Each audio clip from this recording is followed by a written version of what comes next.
has certainly accomplished much in her career, like all of us. She is not without her flaws and controversies, so grab your popcorn and sit back and enjoy us as we explore the less known side of Oprah Winfrey's journey. Starting off with objectifying Cindy Crawford. Oprah Winfrey, the queen of talk shows, found herself in the middle of controversy for asking supermodel Cindy Crawford to stand up during an interview to show her body. It happened on the Oprah Winfrey Show, a platform known for its profound conversations. Oprah, always a straight shooter, asked Cindy to stand, catching the supermodel slightly off guard. There was a mix of reactions, with some viewers thinking it was completely normal given Cindy's status as a world-renowned supermodel, while others saw it as somewhat objectifying. In hindsight, the controversy invites a conversation about body image, respect, and the way we view celebrities. It's important to remember that even as we appreciate the beauty and talent of individuals, we should always strive to respect their comfort and consent. So what's your opinion on this controversial moment? Do you think Oprah was out of line, or was it just an innocent request in the context of the interview? Be sure to leave your thoughts down in the comments section. Reflecting on the encounter 37 years later on Apple TV's The Supermodels, Cindy said, "I was like the chattel or a child, be seen and not heard." As an iconic supermodel who has graced countless magazine covers, walked down hundreds of runways, and fronted successful advertising campaigns, Cindy Crawford is not one to shy away from the fashion industry's dark side. In the latest Apple TV docuseries, she opens up about her early days as a model in New York City and how she felt pressured to conform to unrealistic beauty standards. Next, asking Mary-Kate and Ashley Olsen what clothing size they wore. When Mary-Kate and Ashley appeared on the show in 2004, Oprah brought up rumors that they had eating disorders. After the 18-year-olds told her they tried not to read the good or the bad things people wrote about them, she asked what clothing sizes they wore. This just goes to show how early body image issues can start for young girls in the entertainment industry. Being in the spotlight at such a young age can lead to a warped perception of what is considered normal or acceptable. As they say, beauty comes in all shapes and sizes, but unfortunately, that message isn't always portrayed in Hollywood. The pressure to maintain a certain weight and appearance in the public eye can also lead to unhealthy behaviors and lifestyle choices. Eating disorders are a serious issue that can have long-lasting effects on an individual's physical and mental health. It's important for young girls in the entertainment industry to have a strong support system and to prioritize their health over societal expectations. But it's not just celebrities who face this pressure. With the rise of social media, everyone is now under constant scrutiny when it comes to their appearance. Asking Nathan Lane about his sexuality. During an interview with Oprah, the issue of Nathan's sexuality was raised given his role as an openly gay character in the movie. Being a private person, Nathan wasn't prepared to delve into this topic publicly at the time, but displaying his quick wit and camaraderie, Robin smoothly diverted the conversation by cracking a lighthearted joke. During the talk show, Robin showed his support for Nathan's character and shared how important representation is in the entertainment industry. He expressed his admiration for Nathan's talent as an actor and praised him for being brave enough to take on such a role. It was quick thinking on Robin's part, but this just goes to show the ignorance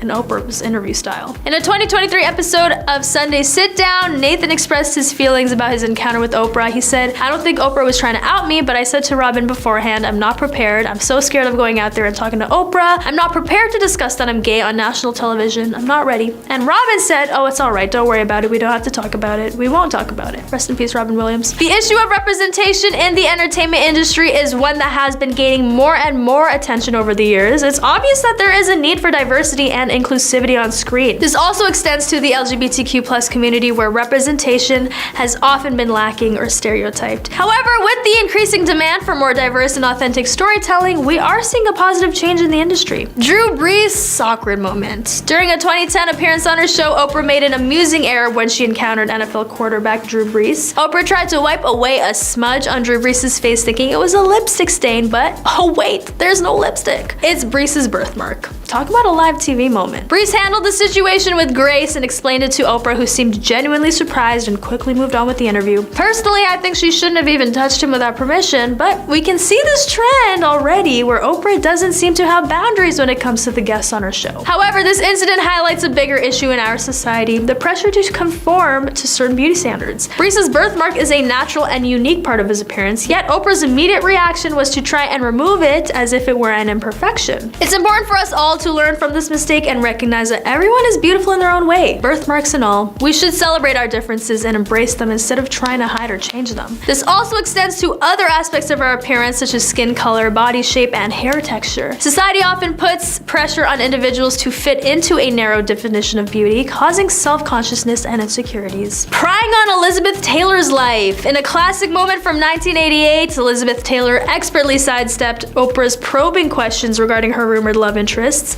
This amusing interaction saw Oprah playfully chiding Elizabeth for her evasive answers. But this moment also shed light on the many issues celebrities face, the constant scrutiny of their personal lives and relationships. As public figures, they are often subject to intense media attention and speculation surrounding their romantic partners. This intense focus on their love lives can take a toll on both their mental health and relationships. Many celebrities have spoken out about feeling like they constantly have to defend and explain their relationships to the public. This can lead to feelings of pressure, invasion of privacy, and even relationship strain. But celebrities aren't the only ones affected by this constant scrutiny. It also affects their partners, who often have to deal with being thrust into the spotlight without consent or choice. This lack of privacy can make it difficult for their partners to maintain a sense of normalcy and can strain the relationship. When Oprah and Elizabeth Taylor had playful banter about dating rumors surrounding the actress, Oprah was insistent on getting a straight answer from her guest, but Elizabeth playfully dodged her questions and kept the conversation lighthearted. This exchange between two powerful women in entertainment sheds light on the pressure celebrities face to constantly address things that's going on in their lives. It is a little exhausting, and I probably would hate that too. But despite their celebrity status, these women were able to have a playful and genuine interaction, showcasing the power of strong female friendships. Now on to the next. This might be one of the worst ones I've seen. Asking Michael Jackson invasive questions. In 1993, Oprah asked Michael Jackson if he was a virgin, then pressured him to answer when he tried to skirt around it. This moment on the Oprah Winfrey Show sparked controversy and backlash, as many viewers felt it was inappropriate to pry into the personal life of a celebrity. It also shed light on the double standards and intrusive nature of media interviews. The controversy surrounding Oprah's question to Michael Jackson illuminated the intrusive dynamics often present in celebrity interviews. Public figures, while certainly subjected to media scrutiny, still possess a right to personal privacy. This incident drew criticism as it seemed to cross boundaries of personal decency, delving into a topic that many believed should be considered private even for a public figure. The backlash demonstrated a growing public awareness and rejection of such invasive media tactics, thus further fueling discussions about the ethics of celebrity journalism. As an influential and popular talk show host, Oprah had a significant platform and could easily manipulate the direction of the conversation. Michael Jackson, on the other hand, was a guest on her show and may have felt compelled to answer personal questions in order to maintain a positive image or not offend his host. This power dynamic further highlighted the problematic nature of this particular interview and other similar instances in the media. Inappropriate interview in front of kids. The Turtles were on stage, surrounded by a sea of ecstatic kids. Then Oprah, in her inimitable style, decided to stir the pot. She asked the Turtles a relationship question about their human friend April O'Neil, a relationship question to a bunch of mutant turtles in front of an audience of children. But let's get back to that question from Oprah. Why did she think it was acceptable to ask that in front of an audience filled with kids? Sounds irresponsible to me. Let's take a closer look at the situation. On one hand, it could be argued that Oprah was simply trying to have some fun and engage with the audience by asking a lighthearted question. After all, the turtles are fictional characters and therefore not subject to the same societal norms as real humans. On the other hand, we can see why some might find it inappropriate. The turtles are portrayed as young, impressionable heroes who are meant to be role models for children. Asking about their romantic relationships could potentially send mixed messages to young viewers. On to the next, asking Dolly Parton what she's gotten done. The legendary Dolly Parton, an icon known for her country music and vibrant persona, was a guest on the Oprah Winfrey Show. The interview was sailing smoothly until Oprah, with her trademark candor, ventured into a topic that celebrities often shy away from: cosmetic surgery. Yeah, you heard it right. Oprah asked Dolly Parton directly about her cosmetic surgeries, which felt a little out of place or even intrusive to some. And how did Dolly respond? With her signature humor and grace, of course. She openly admitted to having numerous surgeries but added a twist to it. Dolly joked that if she had the money to make herself look the way she wanted, why wouldn't she? Her honesty and confidence in her own choices was refreshing and empowering. On to the next, about Brad Pitt's tattoos. A 2008 interview with Brad Pitt and Cate Blanchett on the Oprah Winfrey Show. During the interview, a curious viewer called in to ask Brad about the meaning behind his tattoos, but here's the catch. Brad chose to remain tight-lipped about it. Brad shook his head with a smile. I don't really want to talk about them. Interestingly, Oprah didn't let it go just there. In her trademark style, she turned the question back to the fan, leading to a lively and intriguing conversation, completely disregarding the fact that Brad initially did not want to talk about them. Asking about Burt Reynolds' toupee. In a 2021 episode of Literally with Rob Lowe, Oprah admitted to making a significant error. She recalled asking Sally Field an impertinent question about whether her then partner Burt Reynolds slept with his toupee on. Following this, she described the actor's reaction as becoming distant and unresponsive. In the interview, Oprah shared how she regretted asking such a personal question and how it affected her relationship with Sally Field. This incident serves as a reminder that even influential figures like Oprah can make mistakes and should take responsibility for their actions. It also highlighted the importance of being respectful and considerate in interviews, especially when discussing sensitive or private topics. Number 10. Unseasoned chicken. I dislike unseasoned food more than anyone, I think. Well, probably the same amount as any other person of color. Anyway, Oprah definitely feels the same way I do because when a guest on her show presented her with a plate of beige, sad-looking food, she took a bite and immediately asked for extra salt and pepper to be added to this dish of food, to which the guest responded, "There is no salt and no pepper." Moment of silence here for the poor bird that died just to be cooked in such a disrespectful manner. Oprah was shocked. The audience was shocked. The dead bird on the plate was shocked. Everyone was shocked. I don't know how this lady thought it would be a good idea to feed a multi-millionaire, ultra-famous, hella influential black woman a plate of unseasoned chicken. Like, girl, go get some culture. Go taste some mashed potatoes that aren't made from powder, please. Number 9. Jay Leno. In a jaw-dropping interview on Oprah, Jay Leno unleashed a ton of confessions and excuses, revealing the messy reality behind his return to The Tonight Show, in which he was accused of having a part in the network's decision to reinstate him as The Tonight Show host while canning Conan O'Brien. Admitting to telling a white lie about retiring in 2004, Leno blamed the chaos on a multitude of factors, including being sucker punched by Jimmy Kimmel while he appeared on The Leno Show. Oprah, surprisingly unsympathetic, challenged Leno on his past jabs at fellow comedians, particularly Jimmy Kimmel's big jaw remark, which led to Leno hitting back at him with dark jabs at Letterman's unfaithfulness towards his wife. Leno defended his decision to accept the role on the show as an attempt to keep his staff employed. He acknowledged the show's failure but justified taking back his old job when offered. A surprising poll result from Oprah's audience revealed overwhelming support for Conan O'Brien in the midst of the mess. Leno's attempt to deflect blame onto NBC's handling of the situation took a dark turn, and the interview left viewers questioning Leno's actions and motives, making it clear that the fallout from this Oprah appearance would definitely linger. Number 8. Cindy Crawford. This American model and actress was a guest on the Oprah show in 1986 when Crawford was just 20 years old, alongside John Casablancas, who was her rep at Elite Modeling Agency at the time. In the resurfaced clip, Oprah asks Casablancas if Crawford has always had her body, before asking her to stand as she states, "Now this is what you call a body." Well, now the supermodel had appeared on the docu-series called The Supermodels, where she reflects on this moment, and she refers to herself as a child because she had not felt seen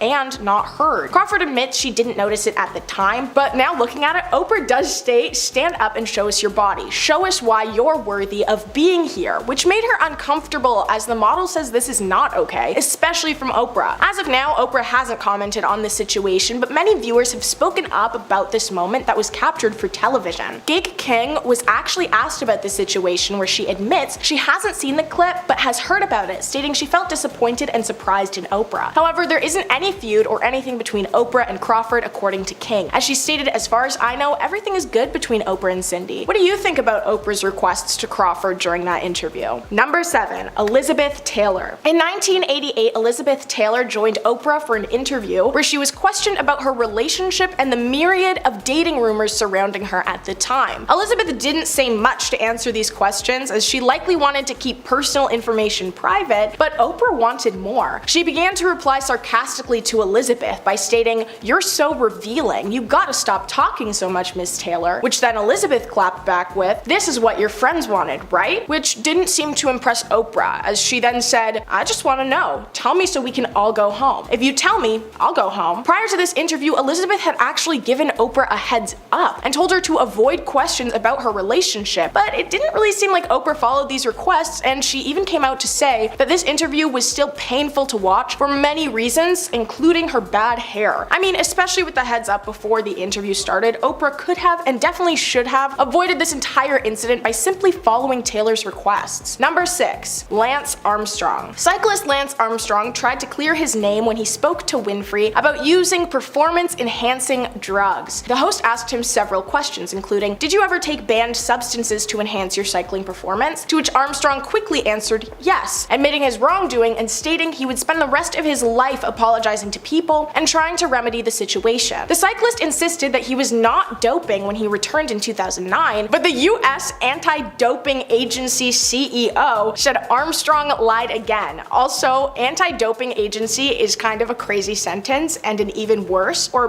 better name. Despite Oprah's achievement in securing the interview, many spoke out about the flaws in the set and camera work as well as Armstrong's perceived lack of genuine remorse. Drawing comparisons to iconic TV confessions, the suggestion is made that Oprah could have taken a different approach to elicit more compelling responses from Armstrong. Many wonder if Armstrong would have agreed to the interview under a more critical stance, ultimately portraying Oprah as potentially too forgiving and going way too easy on the cyclist. Number 5. James Frey. In 2005, Oprah Winfrey's book club picked up the book from author James Frey, which was a memoir. Oprah spoke very highly of the book, giving it a glowing review, but after it was revealed that his memoir was actually comprised of mostly made-up stories, he went on Oprah's show to apologize and hopefully to clear his name. There he said, "I don't have a lot of respect for the genre," which, okay, pause, because why would you write a memoir then? It seems like you don't respect yourself at that point. He also claimed that he believed most people who wrote memoirs fabricated many of the stories within, so what he did wasn't that bad, I guess? He just got caught. I mean, like, if you're writing made-up stories, then you're just a fiction writer at that point. Time to release a dystopian series, James Frey, or wait, does he not respect that genre either? I guess he'd write fiction whether you respected it or not. Number 4. Lindsay Lohan. In the OWN docuseries featuring Lindsay Lohan titled Lindsay, Oprah Winfrey is seen urging Lohan to be truthful and cut out the nonsense in her quest for recovery. The unusual exchange raises concerns about the intertwining of Lohan's recovery process with the reality show format, seemingly unpacking her rehabilitation for public consumption and entertainment. This approach seemingly contradicts the principles of AA, which emphasizes private and anonymous recovery, and publicizing the struggle with addiction can hinder the chances of success. Many questioned Oprah's role in potentially exploiting Lohan's journey for the sake of entertainment, and noted the inherent risks of making the recovery process a public spectacle. While at the time this premise seemed to fit Lohan's dual goals of sobriety and making a comeback to the industry, many are still critical of Oprah to this day from seemingly exploiting Lindsay. Number 3. The Olsen sisters. They appeared in a 2004 interview with Oprah where they were confronted with rumors. At the time, the two sisters were 18 years old, and the rumors were regarding these girls and their eating habits. Oprah said, "I know a new rumor that's recently surfaced has really upset you, right? You know, the one about eating?" And the twins responded by saying, "Either you're too fat or you're too skinny. People are going to write what they want. We try not to read the good, the bad." And to that response, it seems like they got the awkward question out of the way, right? Nope, because Oprah thought the appropriate follow-up question was, "What size are you, by the way?" And of course, this clip resurfaced all over the internet in 2021, with many viewers feeling bad for the twins, especially because Oprah pointed that rumor out towards these young stars, which made some fans believe the twins were uncomfortable. Number 2. Sally Field. Oprah asked this actress an extremely uncomfortable and honestly inappropriate question regarding her former partner, Burt Reynolds, during a sit-down years ago. Winfrey asked Fields whether Burt slept with his toupee on or off, and for Fields' response, she went cold on Winfrey. Winfrey herself addressed this awkward interview back in 2021, where she revealed she now cringes at the thought of asking Fields that horrific and very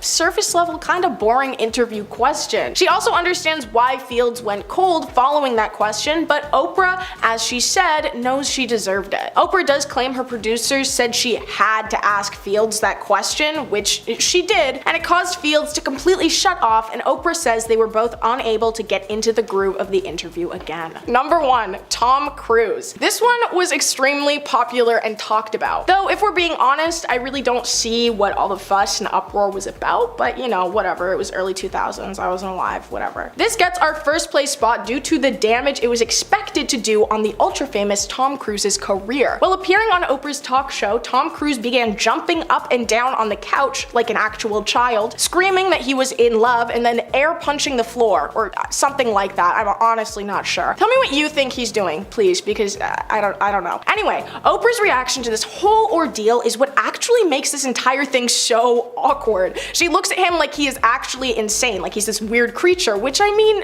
fair, but it creates a very awkward air that surrounds the entirety of the interaction. After the incident, Tom Cruise faced a lot of backlash in the up and coming tabloid universe and displayed for the first time just how much power and influence tabloids are capable of wielding. So coming up first on the list, we have the NDAs. Now, confidentiality agreements are not uncommon in the world of Hollywood. Now, over 500 of Oprah's staff members were forced to sign the document, and one former employee, Elizabeth Cody, tried to write a book about her time working for Oprah, but she was apparently stopped by the courts as she was still tied to the agreement that she signed. The NDAs were not meant to be a way to keep just show secrets safe, but to keep any and all of Oprah's personal secrets safe as well. Now, according to Elizabeth, the document was signed by almost everyone in her life, on and even off of set. It's said that she may have this look of sweetness and kindness, but that's not how she is at all. Elizabeth felt that she was in Oprah's pocket after she signed the paperwork. Then in 2010, a lawsuit was filed against Oprah and her company after Unica's performance training claimed that they were fired for violating the terms of her agreement, specifically involving advertising with her name or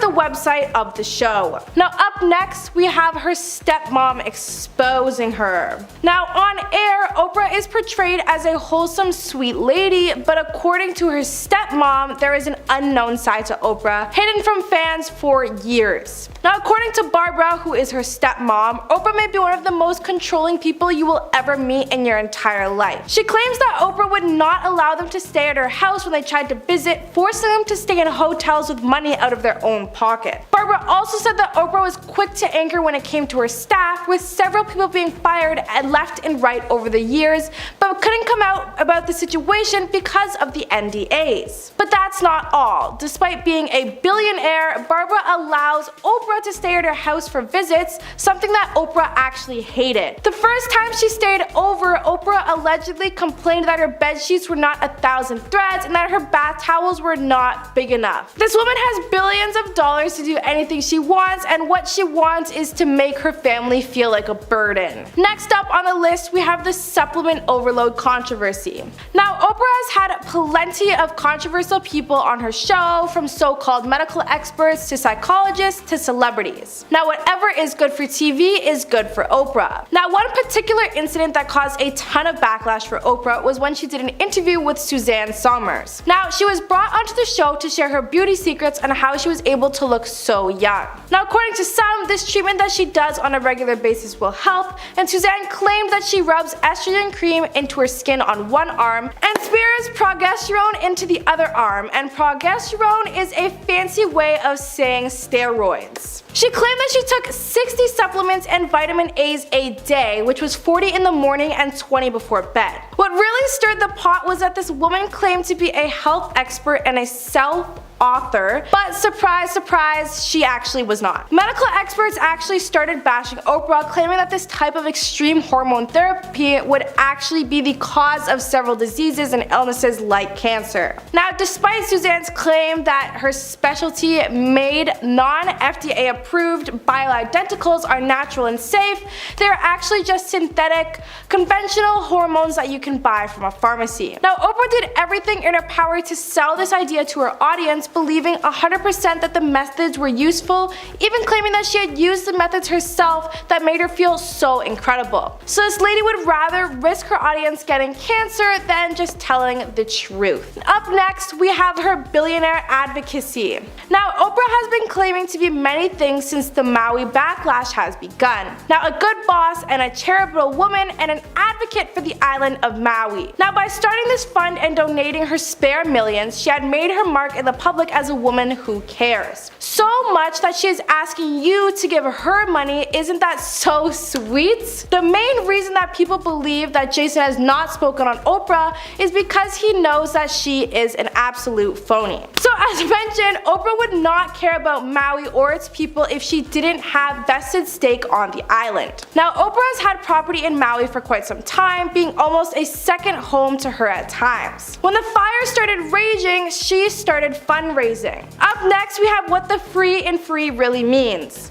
Now, who could forget Oprah's famous words, "You get a car"? Now, this moment was historical on her series and has been said over and over and over again. However, what almost no one knows is that it's not as simple as here, take the keys and drive away. Now, when someone gives out anything on television, there is always a catch.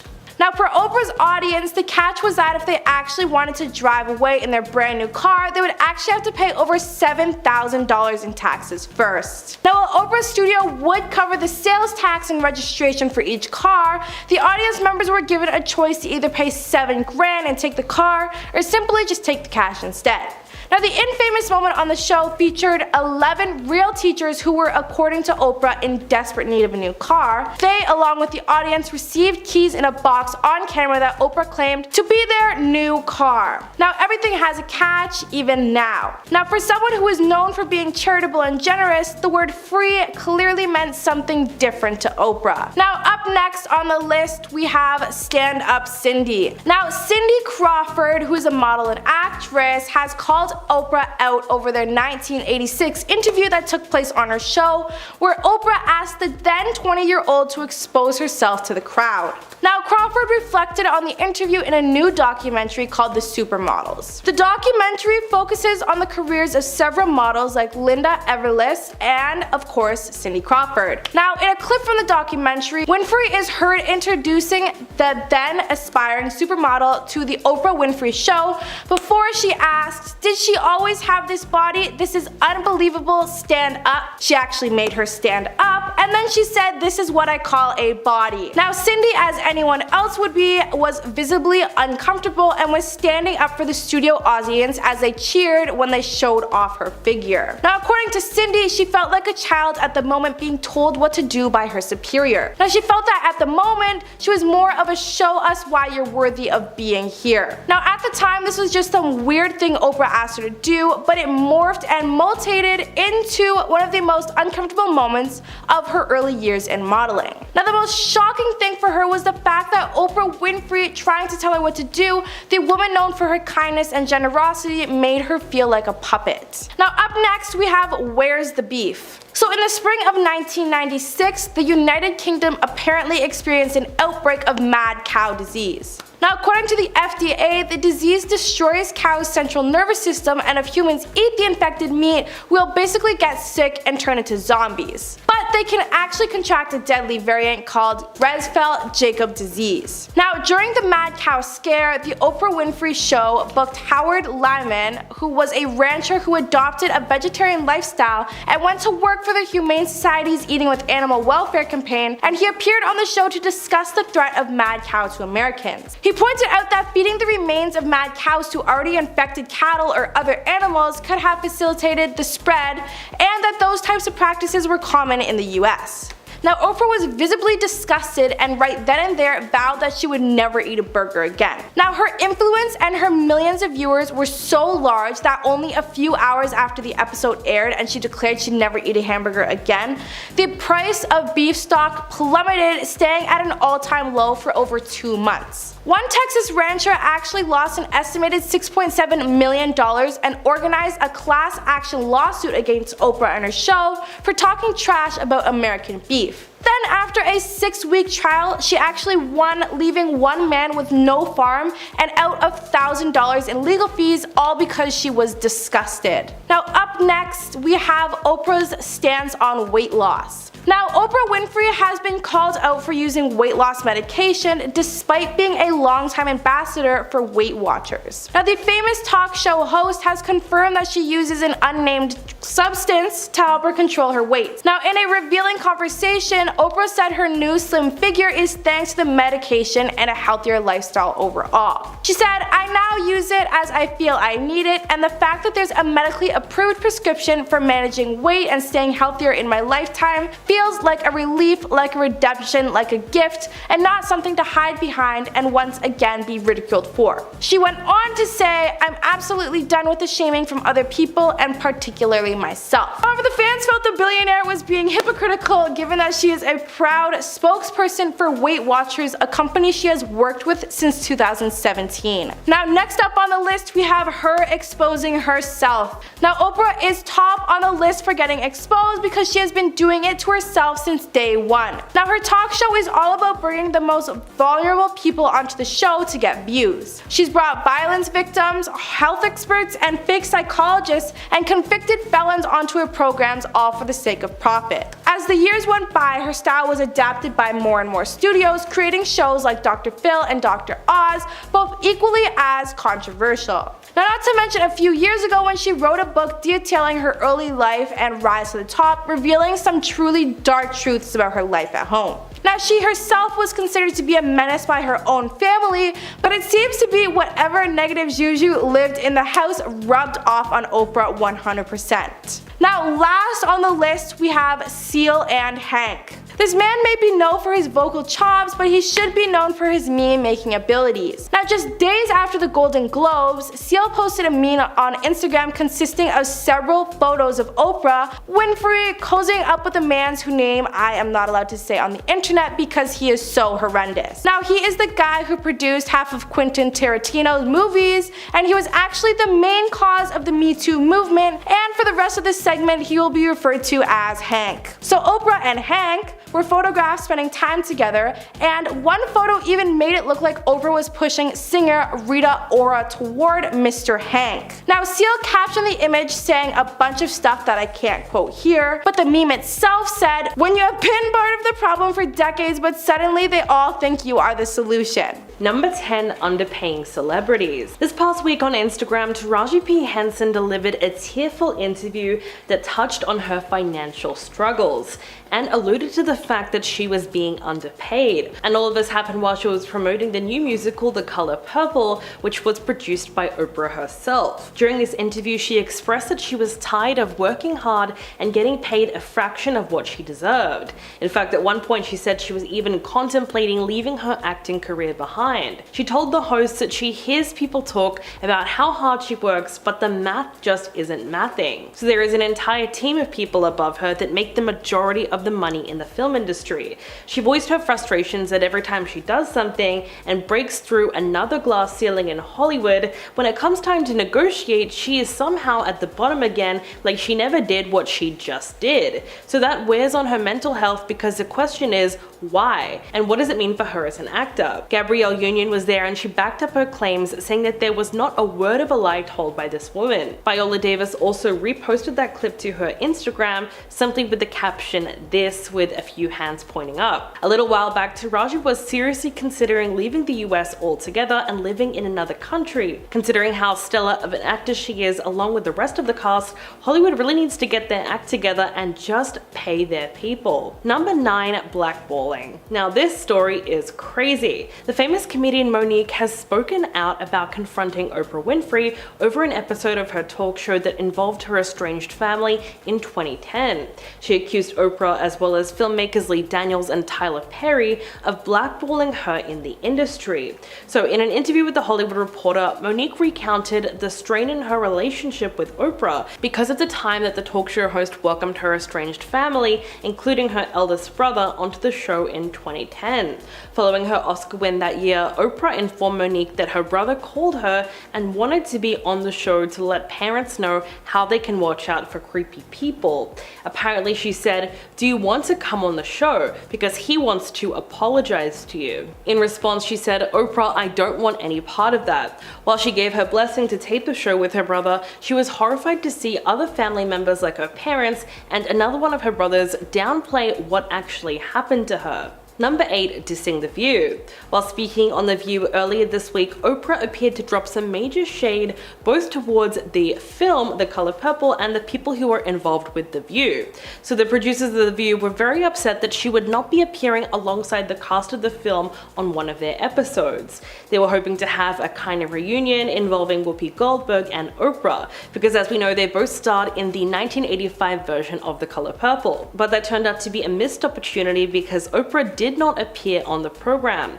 The reason that The View was particularly annoyed with her absence is because she has been appearing on other talk shows to promote the film. She went on the Drew Barrymore show and Sherri Shepherd's Sherry.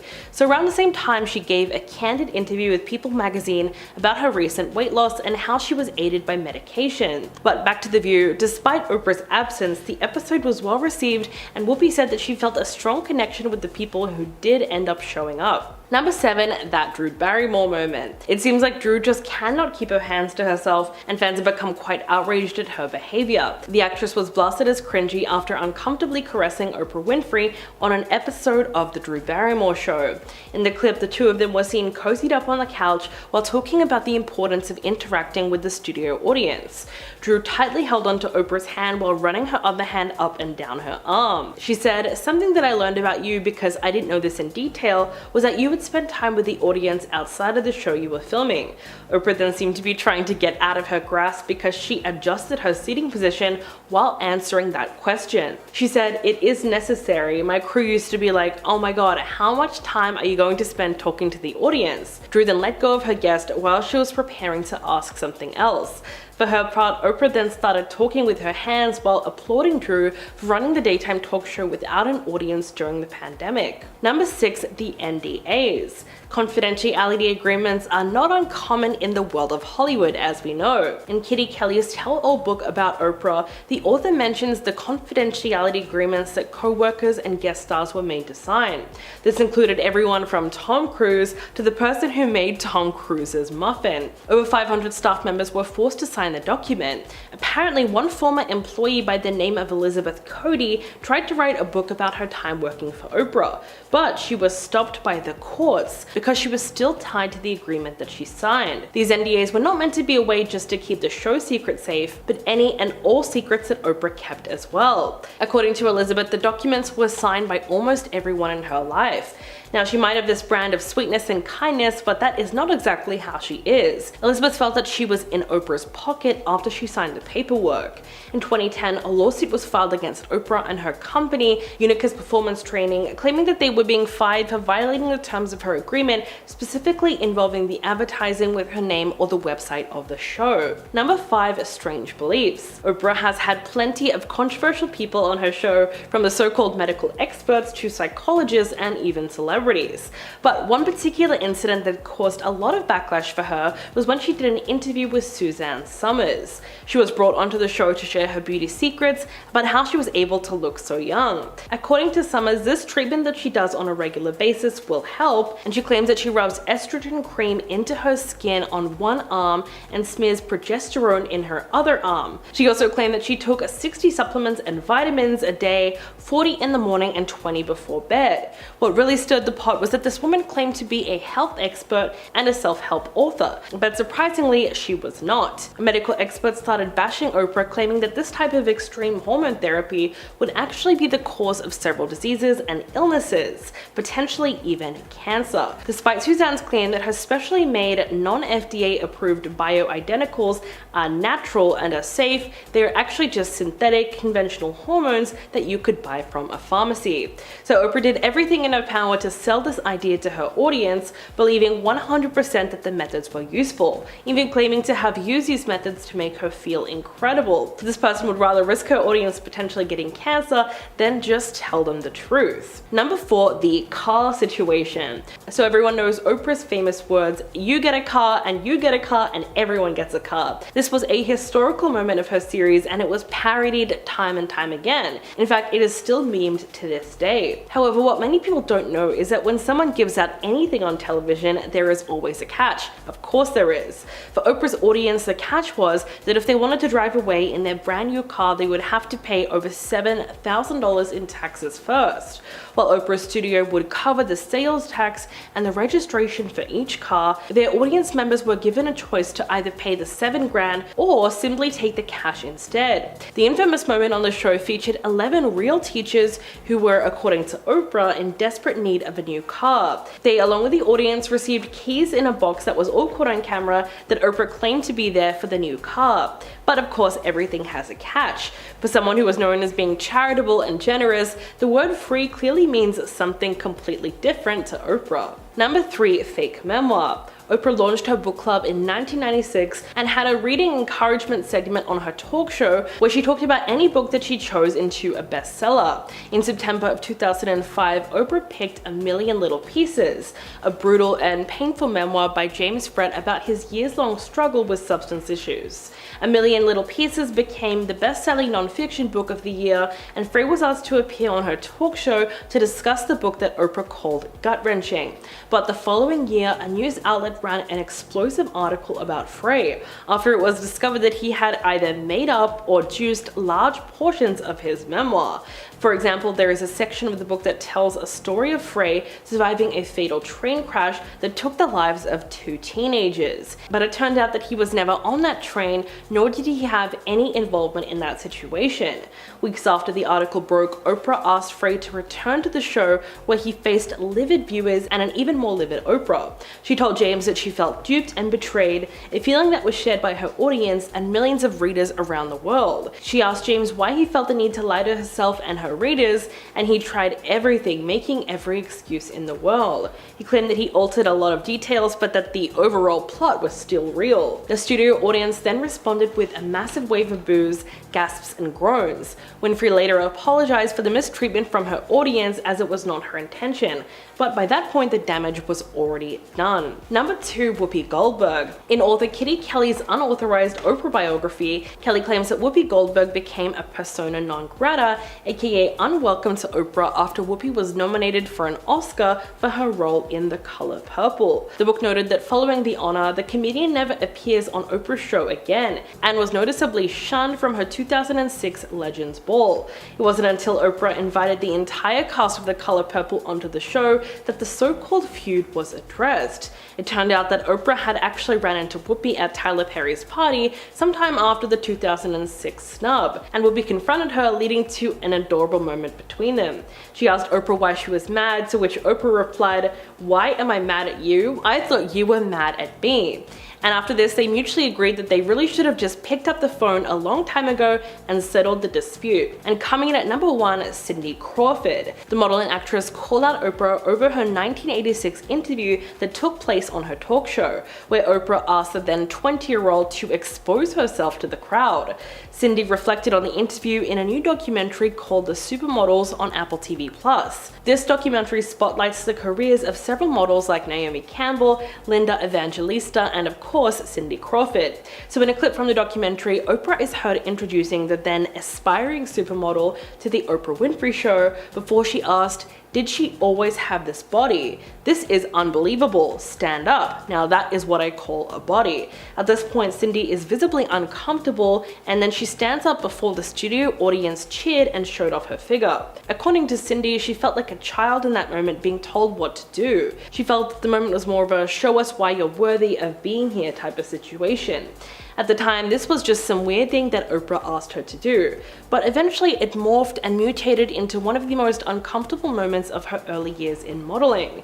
The most shocking thing for her was the fact that this was Oprah Winfrey trying to tell her what to do. The woman who was supposedly known for her kindness and generosity also made her feel like a puppet. Oprah Winfrey is back in the news today for a couple of reasons, but they all surround the release of the new musical remake of The Color Purple. While doing press for the new film starring Taraji P. Henson, The Little Mermaid's Hailey Bailey, Peacemaker's Danielle Brooks, and Fantasia Barrino making her silver screen debut, Oprah Winfrey was a star of the original version of the film from 1985, and she's a producer of this reboot. While speaking with The View earlier this week, Oprah appeared to drop some major shade towards both the film and the people involved on that show. One of the hosts of The View is, of course, Whoopi Goldberg, who is not only a hilarious woman, but was also a major player in the original version of Color Purple. In fact, herself and Oprah Winfrey had a very silly feud back in the day, but we'll talk about that in a minute. The show producers were upset to see that Oprah would not be appearing alongside the cast of the film on an episode of The View from last week. Whoopi Goldberg introduced the crew on an all-purple set, and they were on the show to talk about the movie, their careers, and the producers had hoped that Oprah Winfrey would make an appearance and allow the show to market itself as a reunion episode. Whoopi actually makes an appearance in the new film and has appeared on set, but with no Oprah in sight. The reason that The View is particularly annoyed with Oprah's absence is because she has been appearing on other talk shows to promote the film. Oprah has appeared on The Drew Barrymore Show and Sherri Shepherd's Sherri. Around the same time, Oprah gave a candid interview with People magazine about her recent weight loss and how she was aided by medication, but let's talk about The View for a minute. Despite her absence from the episode, it was well received, and Whoopi said that she felt a strong connection with the people who actually did show up. As I mentioned earlier, Oprah has been making rounds to the talk show circuit. She was on The Drew Barrymore Show. The host, Drew Barrymore, was beyond excited that Oprah was there to be her special guest. During the interview, Drew was very touchy-feely, and because the internet is the way that it is, people called for her to be cancelled. Let go of Oprah, lady! But as it turns out, Oprah was not only okay with this, but it actually made her feel more comfortable to talk about her personal life on top of the film. But this appearance sparked some backlash. Like, why was she on this show but not The View with Whoopi Goldberg? Back in the day, Whoopi Goldberg was nominated for an Oscar for her part in the original Color Purple, and according to author Kitty Kelly, she became enemy number 1 to Oprah Winfrey. Rumors were spread, and the book noted that following the nomination, Whoopi actually never made an appearance on the Oprah Winfrey Show, which was odd considering at one point Oprah invited the entire cast of the original movie onto her show to celebrate. She also notably let Whoopi off of the guest list of her 2006 Legends Ball, which saw a ton of A-list celebrities in attendance. Oprah and Whoopi eventually ran into each other at a party thrown by Tyler Perry a few years later, where they supposedly squashed any beef that existed between them. Either that never actually happened or something new has taken place, since Oprah and Whoopi are still never seen in the same room together. But it's not just Whoopi Goldberg who seems to take issues with Oprah's attitude. One of the stars of the new film, Taraji P. Henson, delivered a tearful interview that touched on pay disparities for black women in Hollywood. This past week on Instagram, the Oscar-nominated actress acknowledged this social media response to her interview with Gayle King from SiriusXM Radio. During the interview, she expressed that she was just tired of working hard and getting paid a fraction of what she deserved. Posting on Instagram, she thanked her fans for their response to her message with compassion, understanding, and support. She shared a photo of herself and Oprah and wrote that this is so important for black women and all women of color to support each other. It is also imperative to have women of color in decision-making positions across all industries. While there were a lot of rumors circulating that Oprah Winfrey was some kind of a tyrant on set, those rumors were quickly squashed thanks to Taraji's post. She wrote under the photo that Oprah was nothing less than a steady and solid beacon of light to all of the cast members of The Color Purple. She provided encouragement, guidance, and unwavering support to everyone there. She concluded by saying that Oprah told her personally to reach out for anything that she needed,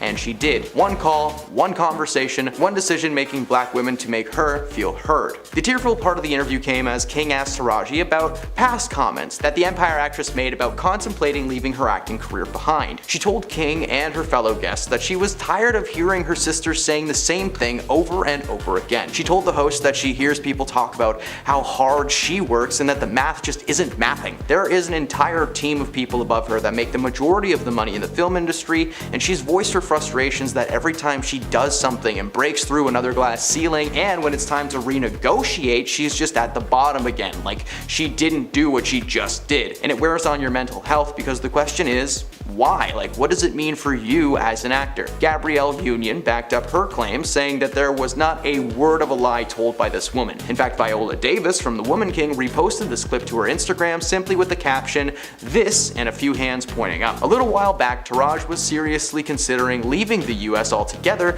living in another country. Considering how stellar of an actor she is along with the rest of the cast, Hollywood really needs to get their act together and pay their people. The strike should hopefully push Hollywood in the the right direction, but we may not know for a long time. For anyone interested, The Color Purple comes out on Christmas Day in theaters everywhere, and I will be checking it out. As mentioned a little bit earlier in the video, Oprah received a ton of backlash this year for a few reasons. Most recently, it was because she told the world that her weight loss was the result of medication rather than natural work. The backlash was swift and not unwarranted, as Oprah literally started Weight Watchers, which is a company that encourages weight loss through behavioral changes, nutritional science, and real connections. Instead of encouraging people to eat better and make positive changes, she told the world to literally take a chill pill. She is not only a member of the company still, but she claims to follow the practices to this day. Considering she's almost 70 years old, we can understand her feeling the need to shift from being physical to using medication. She addressed the backlash and told people that she was just done with all of the hate from people, and particularly herself. The medication is approved by the FDA as a prescription for managing weight and staying healthy, and in her lifetime, this feels like a relief rather than a burden. Her goal with taking the pills is to take down the stigma surrounding them,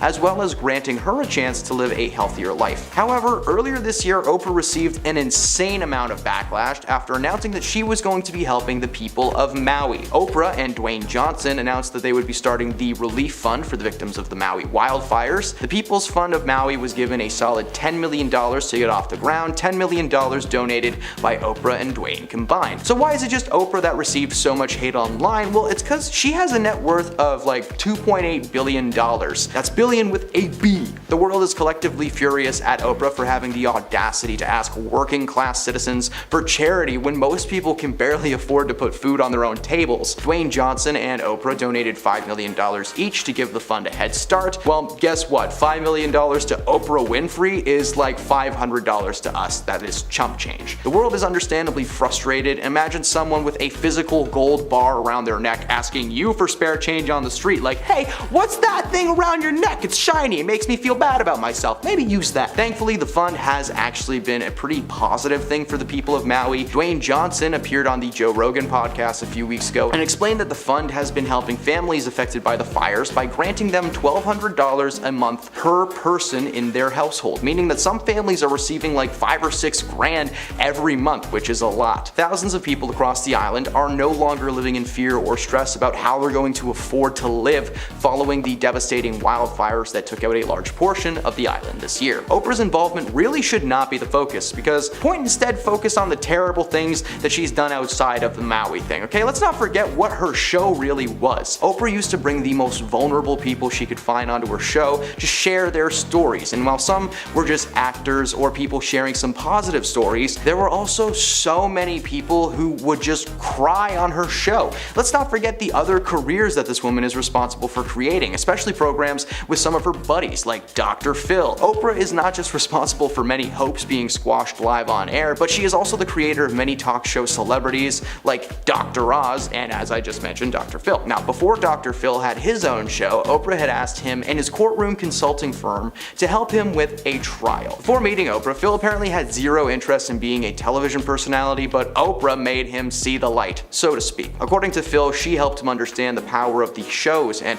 what they were truly made for. Now, for Phil, he brings people onto his show who are struggling with personal issues that just so happen to be good for TV. Remember the Catch Me Outside girl? Dr. Phil made her famous. But it's not just Dr. Phil that's had some controversial moments. Her other protege, Mr. Oz, has, well, Dr. Oz has had some pretty rough moments. His show is centered around medicine and health, bringing so-called experts on every week. My mother loved this show. Oprah Winfrey was partnered with both of these people, meaning that whatever their shows made, she got a little bit of something for her troubles. She doesn't like to tell us how much she actually made from those programs, but considering how many episodes they have and how long they've been running for, it's probably quite a bit. Number 10, the NDAs. Confidentiality agreements are not uncommon in the world of Hollywood. Marvel will literally have someone take you out even if a single line leaks to the public. In Kitty Kelly's tell-all book about Oprah, the author mentions the confidentiality agreements that co-workers workers and guest stars are made to sign. This included everyone from Tom Cruise to the person who made his muffins. Over 500 staff members were forced to sign this document, and one former employee, Elizabeth Cody, tried to write a book about her time working for Oprah, but she was apparently stopped by the courts, still being tied to the agreement that she had signed. The NDAs were not meant to be a way to just keep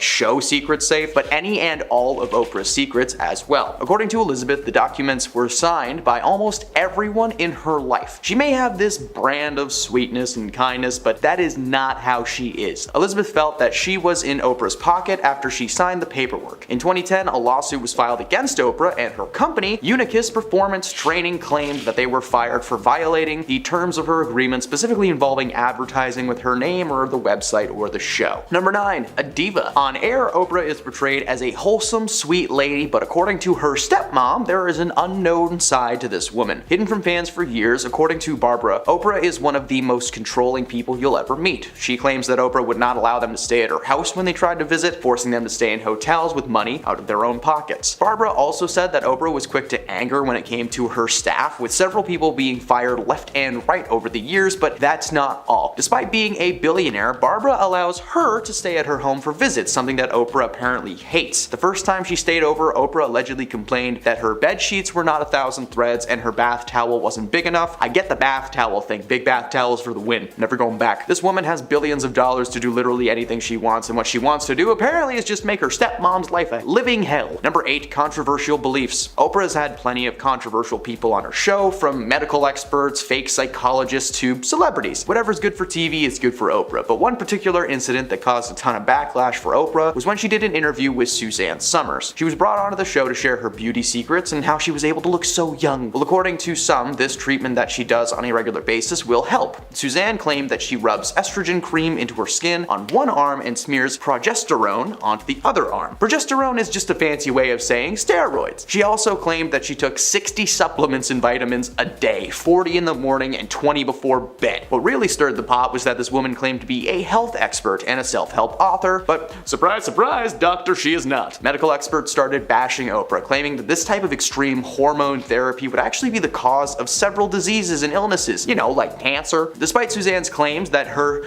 specially made non-FDA approved bioidenticals are natural and safe, they're actually just synthetic, conventional hormones that you can buy at a pharmacy. Oprah did everything in her power to sell this idea to her audience, believing 100% that the methods were useful, even claiming to have used some of these methods that made her feel incredible. So this lady would rather risk her audience getting cancer than just telling them the truth. That is solid. Number 7, an advocate for Maui. Oprah was claiming to be many things during the whole Maui backlash thing. A good boss, a charitable woman, and an advocate for the island of Maui. By starting her Maui fund and donating her spare millions, she made her mark in the public as a woman she cares so much that she's asking you to give her money as well. Isn't that nice? As I've mentioned in previous videos, Oprah would not care about Maui or its people if she didn't have a vested stake on the island. Oprah's had property in Maui for quite some time, being almost a second home to her, and when the fire started raging, she started funding. But think about all the other things that have happened in the past couple of years around the world. We all forgot about Australia on fire in 2020. Western Canada was on fire at the beginning of this year. Some parts of Florida have been underwater for months, yet Oprah has decided to dedicate her time and money to helping an area where she has a vacation home. Number 6, the free cars. Now, who could forget Oprah's famous words, "You get a car, everybody gets a car." The moment was historical on her series and was parodied time and time again, and it still does get parodied to this day. However,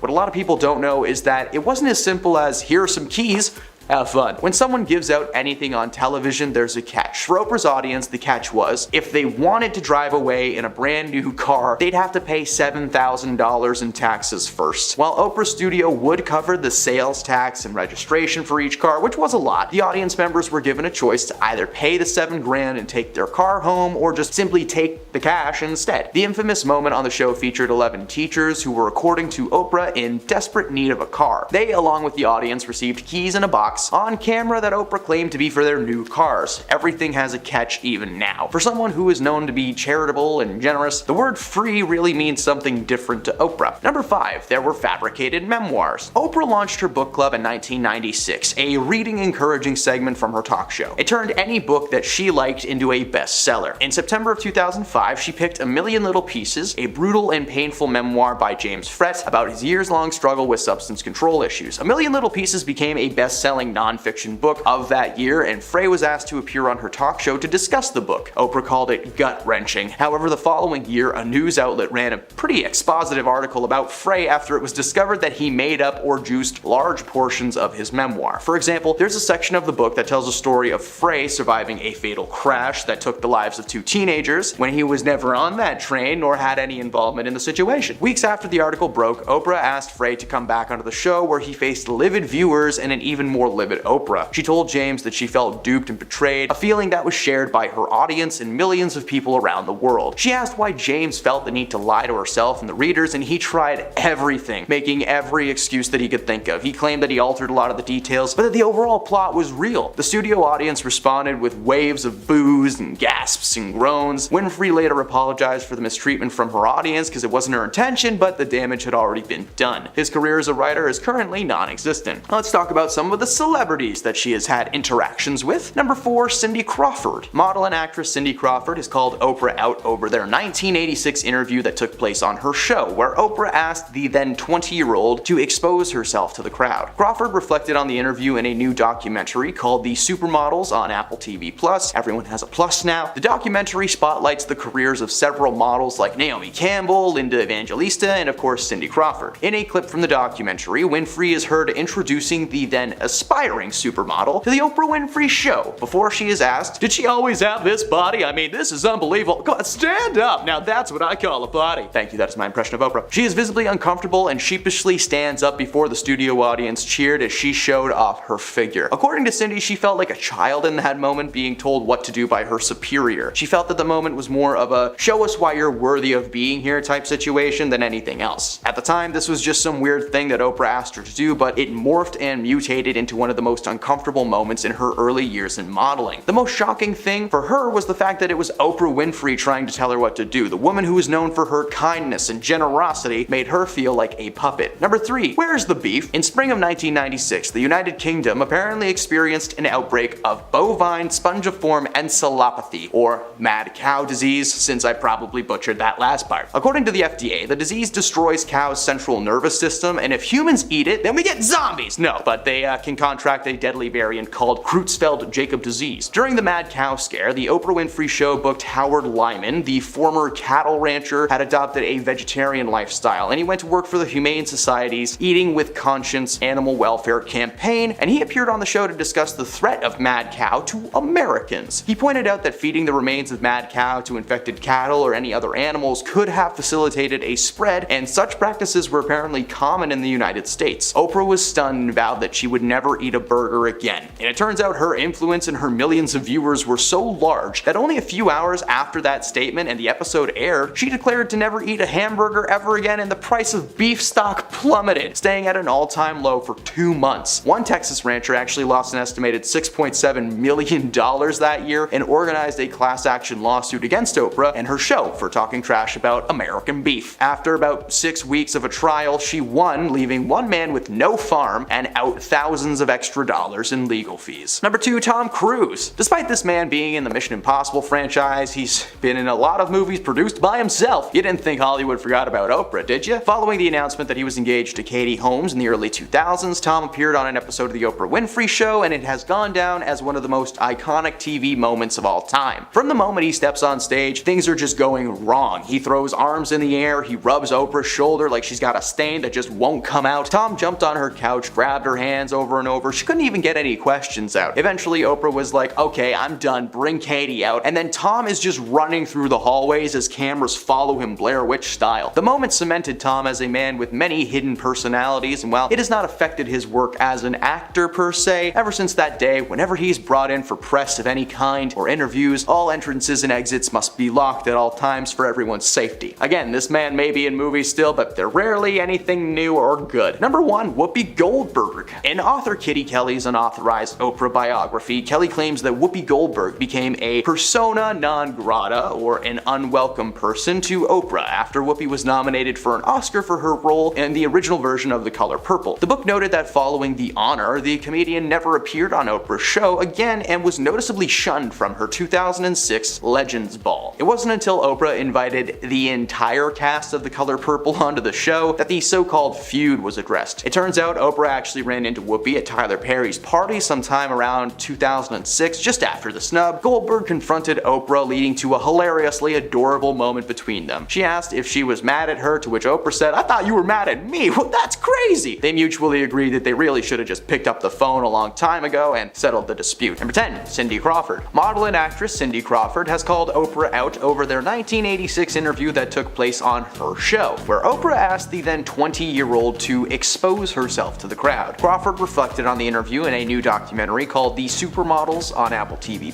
Everyone has a plus now. The documentary spotlights the career of several models like Naomi Campbell, Linda Evangelista, and of course Cindy Crawford. In a clip from the documentary, Winfrey is heard introducing the then aspiring supermodel to the Oprah Winfrey Show before she asked, "Hey, did she always have this body? This is unbelievable. Stand up." Now that's what I call a body. She's visibly just uncomfortable and sheepishly stands up before the studio audience cheers as she shows off her figure. According to Cindy, she felt like a child in that moment, being told what to do by a superior. She felt that the moment was more of a "show us why you're worthy of being here" type thing. At the time, this was just some weird thing that Oprah asked her to do, but it morphed and mutated into one of the most uncomfortable moments of her early years in modeling. The most shocking thing for her was the fact that this was Oprah Winfrey trying to tell her what to do. The woman known for kindness and generosity and cars made her feel like a puppet. Number 9. Jason Momoa. Aquaman, the enemy of Dom Toretto, and now a man speaking out on Oprah Winfrey and Maui. Jason Momoa is a gifted actor, and by all accounts he is a gifted person as well. Recently, several news outlets have claimed that Jason is on the opposing side of this whole Maui fun thing. If you don't know what that's about, go check out some of our previous videos about Oprah Winfrey where we do it in,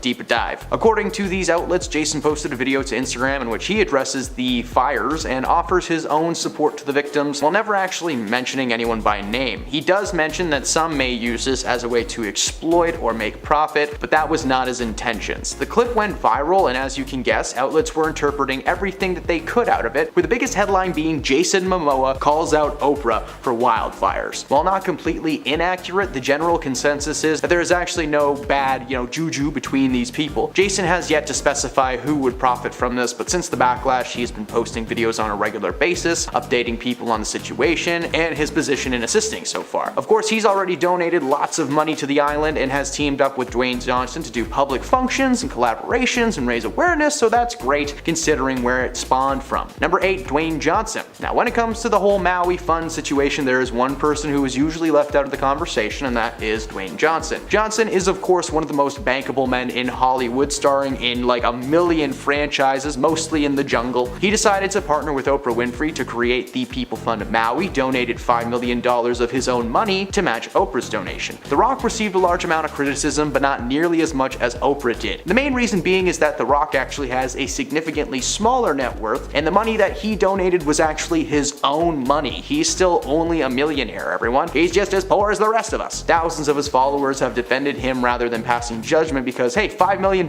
is a ton of money, and it's gonna make a lot of people's lives that much easier. Unfortunately, there is not a lot of information regarding his position towards Oprah, but the comments on their posts have been turned off, and the People's Fund of Maui has raised a lot of money since, so at least something good's coming from all the negativity. Number 7. Tom Hanks. Rumors have been circulating online that Tom Hanks may have received some inside information about the Maui wildfires that pertain to Oprah Winfrey. Now, a ton of videos have been published online in the last couple months claiming that Oprah orchestrated the Maui wildfires and hired a private team of firefighters to make it look more real. According to several media outlets, Tom was made aware of a secret plot because, he's so close to Oprah. The two have been known to share the occasional night out and some pasta. Well, it turns out that these were in fact rumors created by an AI. Someone told the computer to write a story about Tom Hanks and Oprah, and it came up with Oprah sets Maui on fire. So that should tell you how good AI is. While a catching thumbnail and surely a fun bit of information, the reality is that Tom has no idea what's going on. When asked about his position on the Maui Fund, he had nothing but positive things to say and is actually a little disappointed with the reaction from the world. When America's dad tells you he's disappointed in you, that's just an extra level of hurt. Number 6. Oprah Winfrey herself. Oprah is taking one of the bigger spots on this list because she has been trying to warn us about herself since day one. Her talk show is all about bringing the most vulnerable people on and getting views. She's brought violence victims, health experts, fake psychologists, and even convicted felons onto her program, all for the sake of making a few bucks. As the years went by, her style was adapted by more and more studios, creating shows like Dr. Phil and Dr. Oz, who were both equally as controversial. Not to mention a few years ago when she wrote a book detailing her life and rise to the top, she revealed some truly dark things about her home life. Again, covered that in detail in a different video. She herself was considered to be a tyrant by her family, but it seems that whatever negative juju was in that house rubbed off on her forever. Now,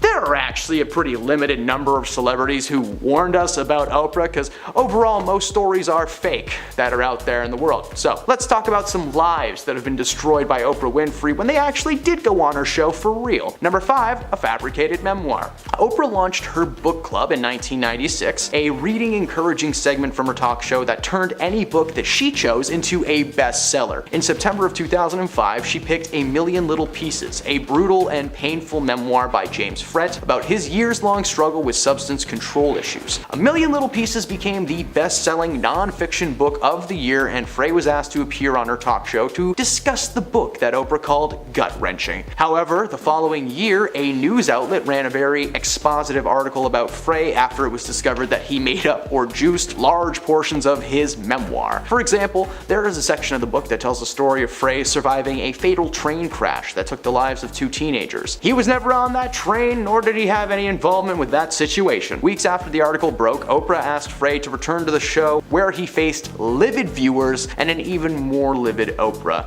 She told James that she felt duped and betrayed, and that feeling was shared by her audience and millions of people who read that book. She asked why James felt the need to lie to herself and the readers, and he tried everything, making every excuse that he could think of. He claimed that he altered a lot of the details, but that the overall plot was real. The studio audience responded with a massive wave of boos, gasps, and groans. Winfrey later apologized for the mistreatment from her audience, as it was not her intention, but the damage was already done and his career as a writer is currently non-existent. Number 4, Harry and Meghan. Prince Harry and his wife Meghan have appeared in the public eye more and more in the past few years. After leaving the duties of their royal family to live on their own, they decided to capitalize on their so-called fame by releasing a series of different medias, books, podcasts, documentaries, and in 2021 they sat down with Oprah Winfrey to air out every piece of dirty laundry that was left in their hamper. Of course, the royal family does not appreciate these secrets being shared with, the world, so not only was Harry blacklisted by them, but the interview kind of soiled the royals' reputation as good people. According to fans of Oprah, the interview made the couple look more villainous than they surely intended. Following the interview, their public image was slightly tainted, and with more media coming out, it just made the situation even worse. Meghan got a podcast and couldn't keep up with material for the first year. They made a documentary that people just don't like, so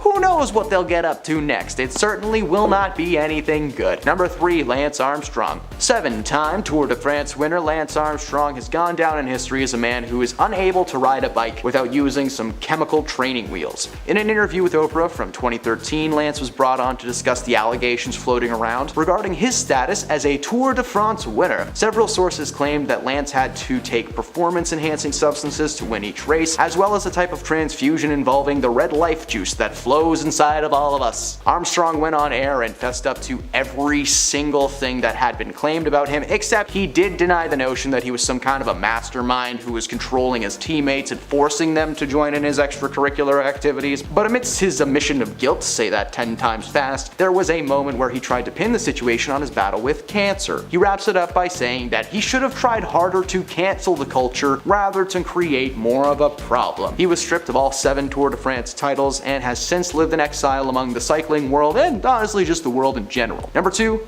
Where's the beef? In spring 1996, the United Kingdom apparently experienced an outbreak of bovine spongiform encephalopathy, or mad cow disease, since I can't pronounce that last word properly. According to the FDA, the disease destroys cows' central nervous systems, and if humans eat the infected meat, you get zombies! No, but they can contract a deadly variant called Creutzfeldt-Jakob disease. During the mad cow scare, the Oprah Winfrey Show booked Howard Lyman. The former cattle rancher had adopted a vegetarian lifestyle and went to work for the Humane Society's Eating with Co-Science Animal Welfare campaign, and he appeared on the show to discuss the threat of mad cows to America. He pointed out that feeding the remains of mad cow to infected cattle or other animals could have facilitated the spread, and that such practices were actually pretty common in the US. Oprah was stunned and vowed that she would never eat a burger ever again. It turns out her influence and her millions of viewers were so large that only a few hours after the episode aired, and she declared to never eat a hamburger again, the price of beef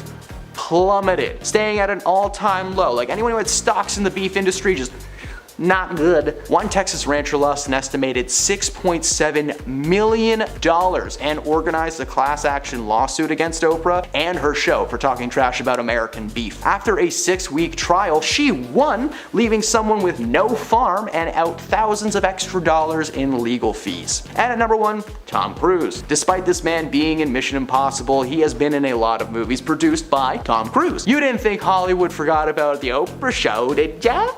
Okay, didn't. Following the announcement that he was engaged to Katie Holmes in the early 2000s, Tom appeared on an episode of The Oprah Winfrey Show that has gone down in history as one of the most chaotic TV moments of all time. From the moment he steps on stage, things are just going wrong. He throws his arms out in the air, he rubs Oprah's shoulder like she's a genie or she's got a stain that just won't come out. Tom jumped on her couch, grabbed her hands, and she couldn't even get a question out. Eventually, Oprah was like, alright, whatever, just bring Katie Holmes out, and the cameras followed Tom as he ran around the studio trying to get her. Like he was the nature guy running through a jungle like Steve Irwin back in the day. The moment cemented Tom as a man with many hidden personalities, and while it has not affected his work as an actor, ever since that day, whenever he's brought in for press of any kind, all entrances and exits must be locked just to be safe. Now that didn't happen, but again, this guy might be in movies, but he's rarely in anything new that he didn't make, so